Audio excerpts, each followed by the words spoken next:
What part of do you enjoy the least? The Thai IKEA bed that costs 1,000 euros and still sounds like I'm murdering a dryad in the woods. Tighten all the screws and apply threadlock where you can. Also, you can put a leg under middle metal U profile. Realizing I'm out of shape and need to do cardio. If makes you out of breath, you really need to start exercising or big health problems are coming your way. Sitting there on the bed like a toaster strudel, awaiting the prodigal towel to rescue me. I need to start prepping a towel. I typically feel instant regret after doing that to my girlfriend, so much so that it almost ruins my orgasm. I immediately run around with my head cut off trying to find a towel and make sure she doesn't feel disrespected or unloved. The hamstring cramp mid-coitus. I had one 2 nights ago that had me crying and laughing at the same time. The worst part was finishing on myself because of the pressure while on the floor in a fetal position trying to rub my leg back to normal. Wifey was laughing sewing hard. It wasn't all terrible. See your hamstring cramp and raise you a trapezius cramp, leading to a pinched nerve, causing entire left side to lock up. Was in the saddle and a tingle started in my neck and slow crept down. As my climax began, blinding pain started as well. I ended up falling out, gasping like a fish and moaning like the Walking Dead. My massage therapist had a field day laughing at my pain and story of how I got that way. When the dog jumps up on the bed thinking he's my wingman, get out of here, Maui, I got IT handled. One time in the throes of passion, I guess my son, he was like 1.5, snuck into the room. Didn't know this, he was supposed to be out playing with his sisters. Wife on top, I'm laying there enjoying the view, and all of a sudden I feel a little hand high-five me. Both us burst out laughing so hard.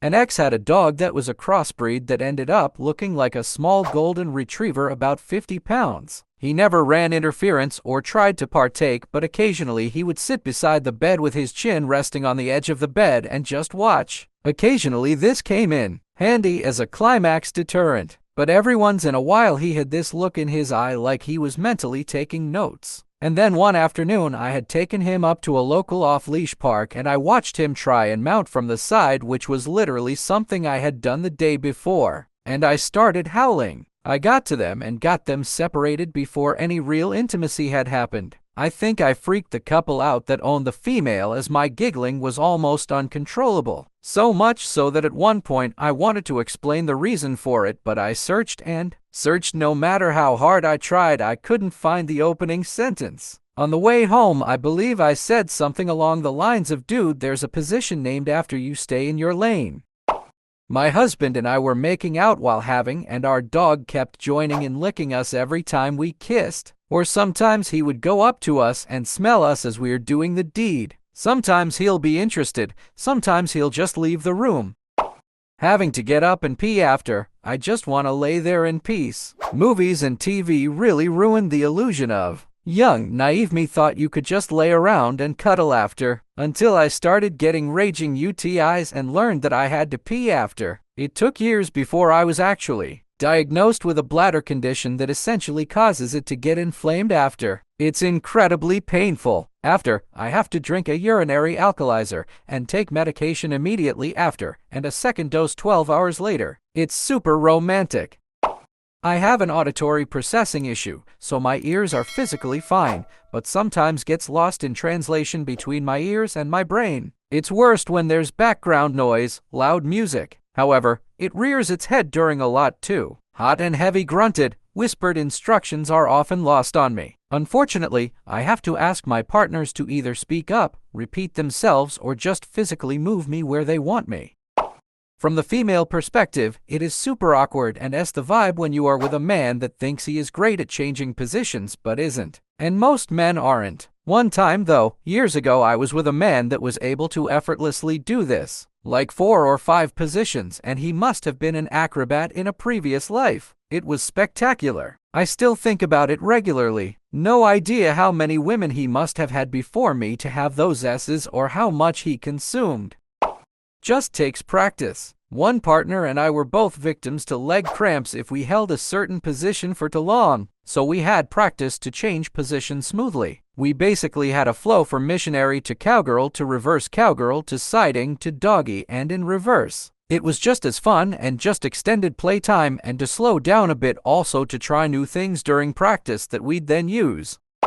My boyfriend once tried rolling over us so he could on top. He got that move down but didn't realize there was no more bed to roll onto and ended up rolling us off and landing on me. Impressively, he didn't pull out that entire time. Although I did hit my head on the bedside table, I was fine and we ended up finishing the deed on the floor. So, and I know we don't want kids ever. Even if her and I split up, I know that I never want kids. So I got a vasectomy last summer. Guys, let me tell you, I think I'm in the group with some of the most severe side effects, and I wouldn't even hesitate to do it again. Condoms are only to reduce cleanup these days. We don't use them 90% of the time. The bad side effects? Sometimes when I lay on my side, if my balls are drooping, hanging, I feel a soreness on the left side. That, and I was sore for longer than what I was told is average. That's it. It's so easy. Compared to the pain most women go through monthly to know they aren't pregnant, the discomfort of a vasectomy is nothing. Hey, just for anyone else unwise of this invention, they make contraceptive lubricant for ladies. It's pretty bloody amazing. Two things I noticed is that some brands tend to leave me with a slight burning sensation after the act. I stress slight. I wouldn't touch the stuff it made my downward parts burn lol. The second is that it is an extremely unpleasant substance to come in contact with orally. As a fella that loves going down on a lady, it's a bit of a downside. That said, it's the most temporary and effective and least invasive means me and my so have found for birth control. I highly recommend it. Not sure if this is the right place to say this, but I'm kinda tired of all the hate against the pill recently. For me and many others, it's enabled me to not have painful periods anymore. It's changed my life, and I'll gladly remember to take it every day and take on the risks and side effects, which in my case are minor. I also understand that many women have issues with the pill, but if necessary, try a few different brands to find a match. If you don't want to, also cool. But I hate this trend of presenting the pill as something bad and unnatural and turning women into zombies. Especially with some folks in the US, though I'm not from there hoping to possibly ban it. That's a dangerous narrative. Just do what is best for you, and if it's not for you, it still might be for someone else. For me, it's the thought of it. Once I get going, I remember how much I enjoy it, but it's the motivation to get started that I lack. My wife always uses the following analogy. Imagine a good friend invites you to a party, and you accept the invitation because he's such a good friend. He closer. You get to the night of the party, the more you're like, ugh, there's going to be traffic. I have to get a babysitter, and even the night of the party you're thinking, I have to put on real clothes and wear makeup. This is such a hassle. But you go to the party anyway because you said you would, and he's your good friend. When you get to the party, you have a great time. You remember you love parties and everything is amazing. You tell your friend what a wonderful time you had at the end of the evening. He's very happy as well and admits he had such a good time. He'd love for you to join him at another party tomorrow night. All you can think is, really? Absolutely. This is partly why it's easier for me in casual relationships than it is in serious relationships. With casual, it's like a Pavlov response. We mainly message about, exchange nudes, etc. Just seeing that I have a new message from them on Snapchat can get the gears moving. When they come over, it's at a planned time and it's explicitly for, so I know when it's going to happen and can masturbate first if needed to get myself in the mood. With a live and serious relationship, initiation happens more randomly and often instantly. It tends to be less flirting, ting all day to build up tension, and more spontaneous in the moment initiation. I've found that reading erotica helps. I had that same problem. Always felt like, ugh, I guess I have to. Then I get into it once I pass that hump. But then I read erotica for like a month straight and all of a sudden I was constantly horny. I feel that women need to be stimulated mentally, which takes a while men can go at just about any time. So the erotica basically put me at the same level as my boyfriend by priming my brain. Cardio. Before I started biking every day, I would get so out of breath and incredibly sweaty during. Definitely ruined several FWB situations by dripping tons of sweat onto partners while on top of them and then being alarmingly out of breath after. Now it's rare that I even break a sweat and I can do high-intensity positions for much longer. Plus, my circulation is so much better. Pressure to perform, I am confident and have good, but it's always in the back of my mind. Even if someone tells me, damn, that's good, without me even asking, I still think they are lying just to make me feel good, which is weird, since I am confident in my ability. Pressure to perform can get worse if your partner is just terrible about communicating about during. My girlfriend brain goes into autopilot during. So during and the near after, I have to go off of no feedback, express desires, etc. It's just me and my inner thoughts which tend to fester. She enjoys but I won't find that out till well after the fact. No shaming tone indicator meant to be helpful tone. Might I unsolicitedly suggest a possibly irrelevant or potentially helpful anecdote? The first time me and my now ex had was the first time I came with a new partner on first. I don't know how to say it. After 4 months of becoming pretty much best friends and taking our time, we were so in love and I felt so connected to him. It was good, but it could never be bad even if it wasn't great cause I loved him and he loved me probably even more, at least that was the energy he was giving and I believed him at the time, but in the back of my mind I always questioned because of what happened next. While he cleans nut off my back after we finished, as I'm looking at him with the yes, I think I would let him shoot the club up and do whatever asked dreamy eyes. He asked me if I faked it. I eventually learned for these same exact reasons you're saying, almost in a betrayed way, as if I was laying there rolling my eyes and reading a book or something during. I felt so embarrassed for some reason, and exposed emotionally, after he asked me that I wasn't able to come again for the rest of our 2-year relationship, cause I was always in my head about whether or not I looked good or stupid or was doing it good enough, or whether or not the connection I felt to him was mutual, or was I imagining it again like the first time, because I thought we were there together, if that makes sense. Like, how could he think I would fake that? I'm not a starfish, and I am also confident in my abilities, but no matter how great those physically, I couldn't connect or feel safe to be vulnerable again, which put up a block, and I couldn't come with him ever again.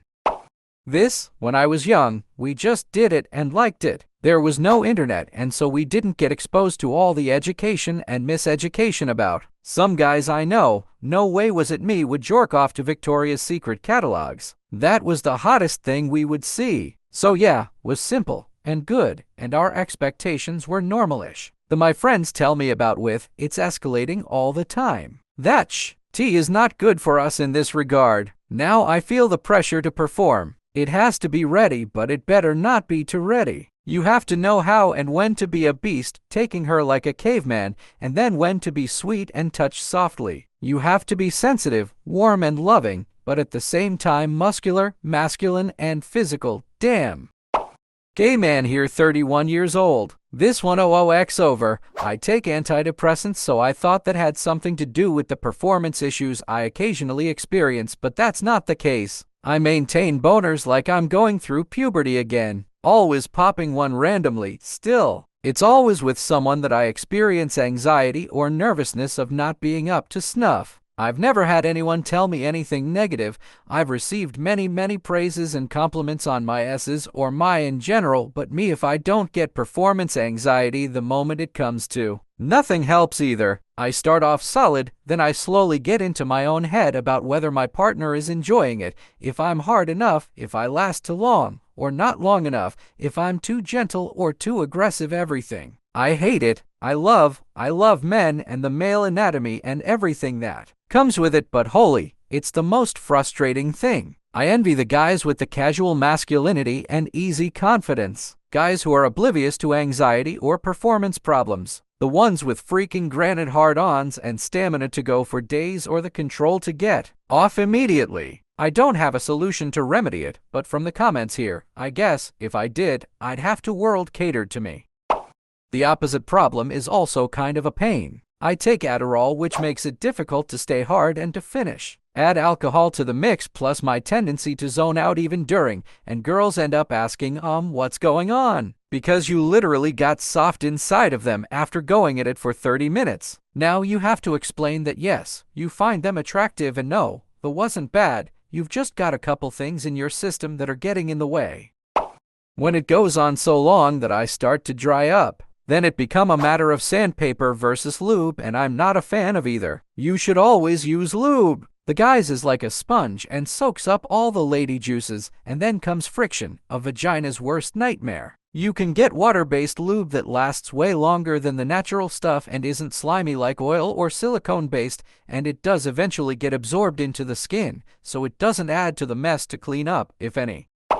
I hate that awkward situation I've been in on occasion where I go to put the condom on the guys for him, and he tries to tell me that he doesn't want to wear one. Total dealer for me, and such a sour way to have the fun grind to a halt. Most dudes would rather just rub one out than have with a condom, if you can even call it that. Like trying to enjoy your favorite meal with a plastic bag on your tongue. Painful. Imagine downvoting me for my perfectly valid opinion. Reddit, you could have been so much more understanding, but instead you just seethe in denial and jealousy like a bunch of bratty teenagers. Par for the course, I must say. These days, just trying to stay hard. It's like I turned 40 and instantly went from being good to go anytime, any place, no matter what, to needing the exact right set of circumstances to get so much as a semi. Now I have to have low stress levels, not be too late or too early in the day, be well hydrated, have eaten a fairly healthy diet in the past 3 days, regularly exercising, etc. And even then, it could just randomly stop working. It's tough because the boner was the one thing through life I could always count on. I could always get hard and perform in a Yule situation. Now I can't rely on it anymore, which doesn't hinder my ability to please my partners, but does make a lot less enjoyable for me.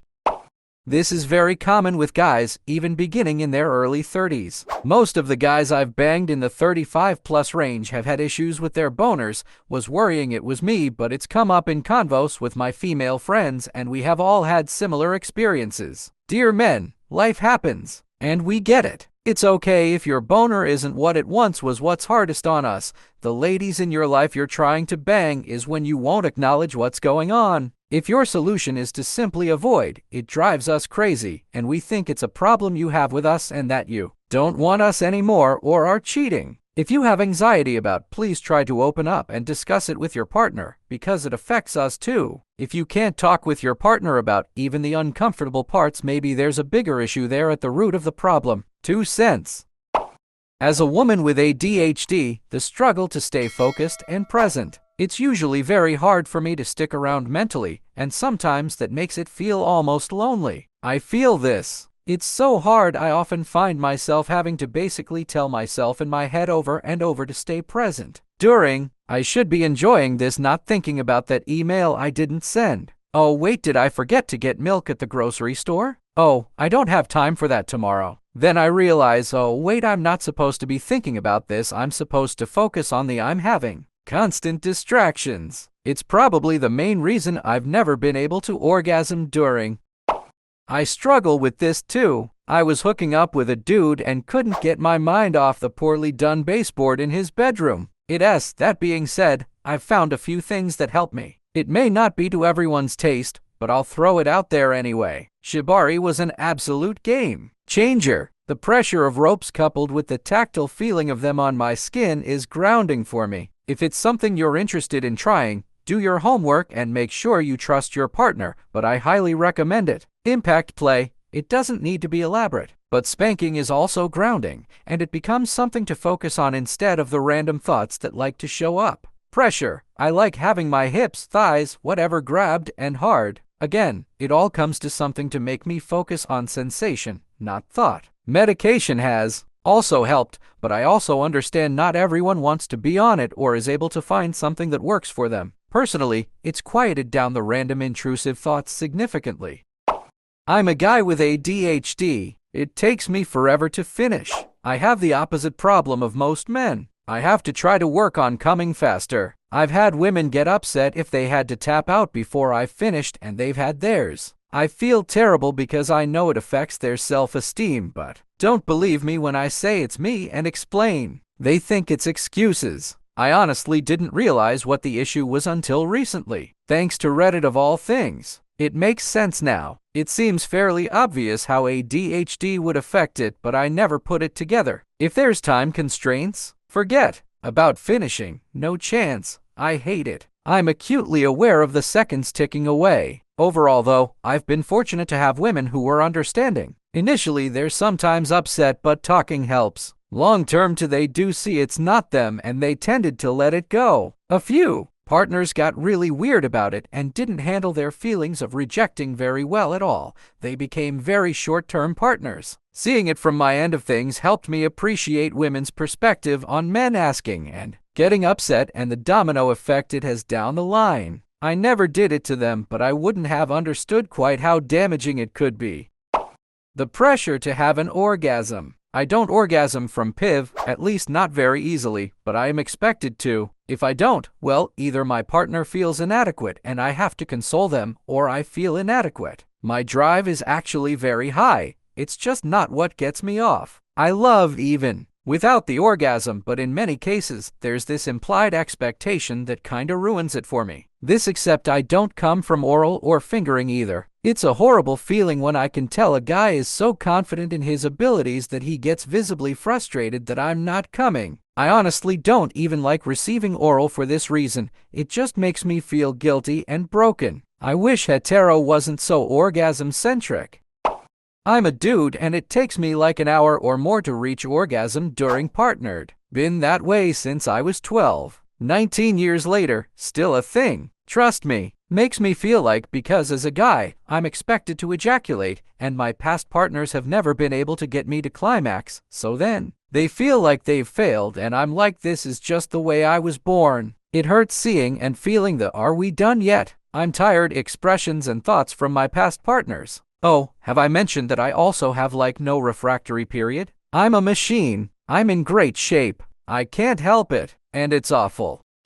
Gay man here and I'm on antidepressants on top of it, just taking me a while to orgasm. It's very rare for me to actually get off during. I feel an intense amount of pressure to get off, or otherwise whoever I'm with typically feels bad about it and gets self-conscious and thinks I hated it or whatever when that's not the case. I explain it and then they don't believe me and make it about them. It's usually just this level of me stressing out trying to mentally get myself there so the person I'm with won't think the session was bad, and it just gives me really intense performance anxiety. I've had to start telling people that I will most likely just not come, and I'm okay with that because what I enjoy the most anyways is the intimacy. But most guys still treat it like the only point is orgasming. It just makes me dread having it all, even though I have a fairly high drive, which is really frustrating.